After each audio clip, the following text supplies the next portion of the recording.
Assalamualaikum warahmatullahi wabarakatuh. Halo teman-teman, saya Said Muhammad Hussein, NRP 5011221117, jurusan Teknik Material dan Metalurgi, Institut Teknologi 10 November. Pada kesempatan kali ini, saya akan memaparkan PPT hasil kerja praktik saya kurang lebih 2 bulan di PT Pupuk Kaltim yang berjudul Studi Analisis Kualitatif RBI atau yang biasa disebut dengan Risk Based Inspection pada Heat Exchanger 161C Distillation Ammonia Column pada Ammonia Recovery Unit Pabrik 5 PT Pupuk Kaltim. Bisa dilihat gambar di samping, ini adalah peralatan yang bernama Heat Exchanger. Apa itu Heat Exchanger? Heat exchanger adalah peralatan proses yang berfungsi memindahkan panas dari satu fluida ke fluida lain yang memiliki perbedaan temperatur dan tanpa mencampurkan kedua fluida tersebut. Dan tujuan dari heat exchanger sendiri adalah mengatur dan mengendalikan temperatur fluida dalam suatu proses industri, meningkatkan efisiensi energi, mendukung keberlangsungan proses operasi, serta menjaga kualitas dan keselamatan sistem dengan cara mendinginkan, memanaskan, menguapkan, atau mengembunkan fluida sesuai kebutuhan proses. Bisa dilihat, ini adalah gambaran Ammonia Recovery Unit. Apa itu Ammonia Recovery Unit? Jadi, Ammonia Recovery Unit ini adalah sebuah unit proses yang digunakan untuk memulihkan atau yang biasa disebut dengan recover amonia NH3 dari gas buang, air limbah, atau aliran proses agar bisa digunakan kembali. Di sini juga bisa kita lihat ada sebuah jaluran yang berwarna biru. Ini adalah jaluran yang berisikan air dengan campuran amonia, yang dimana air ini akan melewati heat exchanger dari suhu input dan output melalui tube side yang dari panas ke dingin. Lalu yang garis berwarna merah ini adalah steam, yang dimana dia suhu inputnya dan outputnya yang awalnya bermula jadi panas dan menjadi dingin. Lalu skala ini akan bolak-balik diteruskan gitu. Ini adalah drawing equipment dari komponen heat exchanger 161C dari 161C1, C2, C3, dan C4 pada PT Pupuk Kaltim di Pabrik 5. Ini adalah histori kebocoran tube pada heat exchanger Pabrik 5 PT Pupuk Kaltim. Bisa dilihat, tepatnya pada tanggal 11 Oktober tahun 2025, terdapat bocor di titik bawah berjumlah 4. Jadi itu harus di-plug supaya kita bisa mengetahuinya. Lalu tepat selama sebulan berikutnya, lebih tepatnya di tanggal 21 November, terdapat bocor 3 cup di sisi bawah juga, dan satu cup mengalami visual pitting. Dan saat itu juga kita langsung melakukan leak test, yaitu uji kebocoran dengan menggunakan udara bertekanan dan sabun. Lalu juga dilakukan borescope. Apa itu borescope? Kita bahas di slide berikutnya. Dan di 20 Januari tahun 2026 juga ini mengalami satu bocor ya di ujung kiri, dan kita langsung mengalami leak test juga. Bisa dilihat dua gambar lingkaran yang terdapat di ujung kiri bawah. Ini adalah hasil identifikasi dari alat yang bernama borescope. Jadi borescope sendiri itu adalah alat inspeksi visual yang berbentuk kamera kecil yang digunakan untuk melihat bagian dalam peralatan, terutama heat exchanger yang saya identifikasi ini. Biasanya alat ini tuh dilengkapi dengan kabel fleksibel, dan biasanya ada kamera di ujung di depannya supaya terlihat jelas komponen di dalamnya, apa yang terjadi di dalamnya, kerusakannya. Dan alat ini digunakan biasanya dikarenakan fleksibel gitu. Dan setelah saya mengidentifikasi dengan borescope, kerusakan yang terjadi ini adalah thinning atau yang biasa disebut dengan penipisan. Penipisan ini terjadi karena di dalam heat exchanger dalam suatu prosesnya itu terjadi fenomena two-phase flow. Jadi two-phase flow sendiri itu artinya tuh seperti aliran dua fasa yang terjadi ketika dua jenis fluida yang berbeda, biasanya cairan atau gas dan uap, mengalir secara bersamaan di dalam sistem. Seperti pada tube yang saya identifikasi ini, dalam heat exchanger, two-phase flow sering terjadi pada proses boiling atau kondensasi.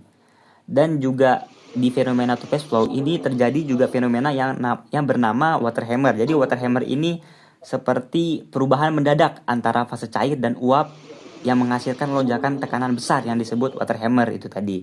Jadi tekanan ini bisa dapat merusak sambungan tube maupun sel pada heat exchanger.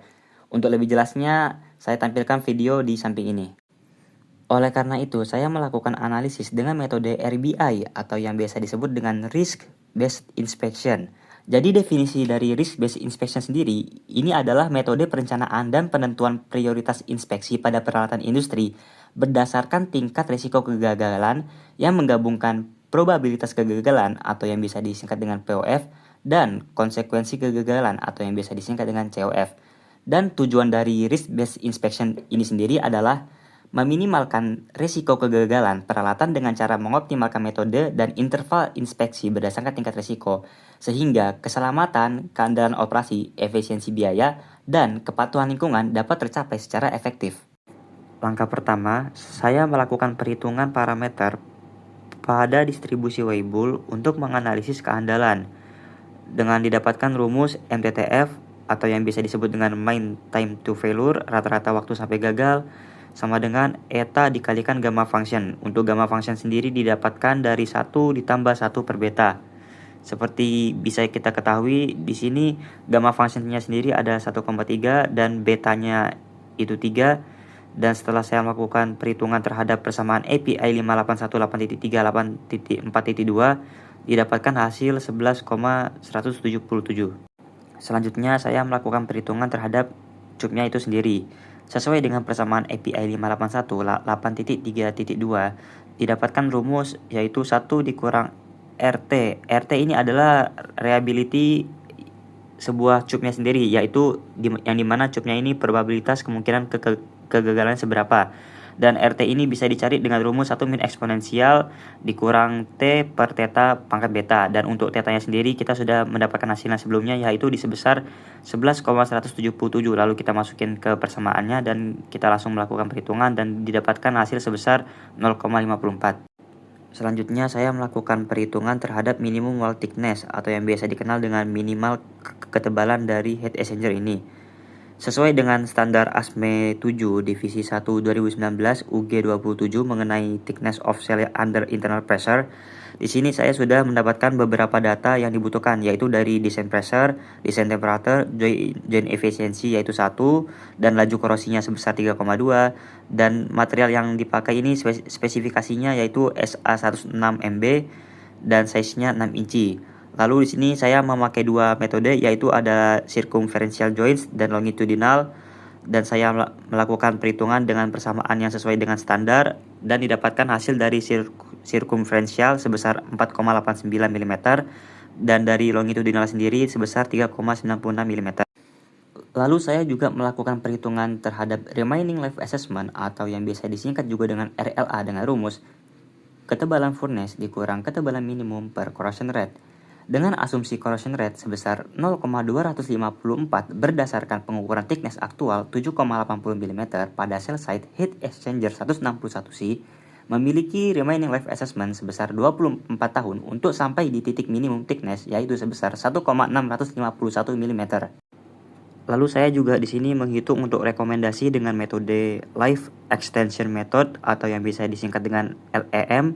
Jadi rekomendasi dengan metode total retubing ini sangat efisien untuk mengurangi probabilitas kegagalan dibanding dengan hasil data sebelumnya yang menunjukkan di angka 0,54 dibandingkan yang sekarang setelah saya hitung ini di kisaran 0,03. Untuk data yang sebelumnya itu berada di slide-slide sebelumnya. Setelah saya melakukan perhitungan terhadap probabilitas kegagalan, saya melakukan perhitungan terhadap kalkulasi dari COF sendiri atau yang bisa disebut dengan kalkulasi kegagalan. Saya menghitung cost production, yaitu biaya produksi. Sesuai dengan persamaan API 581.8.4.1, saya melakukan perhitungan terhadap biaya produksi dengan rumus unit produksi sebesar 450 USD atau dirupiahkan sama dengan 8.020.740.000 rupiah. Lalu saya kalikan dengan total shutdown-nya itu ada 4 hari dan per hari kami kehilangan sebesar 154 ton produksi. Lalu setelah saya melakukan perhitungan, saya mendapatkan hasil di sebesar 200.078.432 USD dolar. Jadi ini adalah tabel risk management decision. Bagaimana cara menentukan di mana titik dari tabel tersebut yang sudah saya tampilkan? Pertama-tama kita perlu ketahui sebelum dan sesudah. Jadi sebelum dilakukannya risk based inspection, titik ini berada di skala sangat besar dan di berat, yaitu lebih tepatnya di 20 high. Kenapa bisa di 20 high? Perlu kita back ke slide sebelumnya, yang dimana kita harus notice di slide 9 itu POF-nya sebesar 0,5 ke atas. Lebih dari 0,5 berarti termasuk sangat besar. Dan dari konsekuensi kegagalannya yaitu COF, dan itu dari slide sebelumnya, yaitu sebesar di rentan 150.000 sampai dengan 1 juta USD dolar. Berarti masih di kategori 4. Jadi lebih tepatnya di titiknya di 20 high. Untuk lebih jelasnya saya bandingkan di slide selanjutnya. Dan ini adalah perbandingan before after sebelum melakukan RBI dan sesudah melakukan RBI. Di sini dapat kita lihat juga terjadi perbedaan yang sangat signifikan ya. Demikian pemaparan PPT kerja praktik dari saya. Mohon maaf apabila terdapat kekurangan perbuatan ataupun perkataan. Sekian dari saya, terima kasih. Assalamualaikum warahmatullahi wabarakatuh.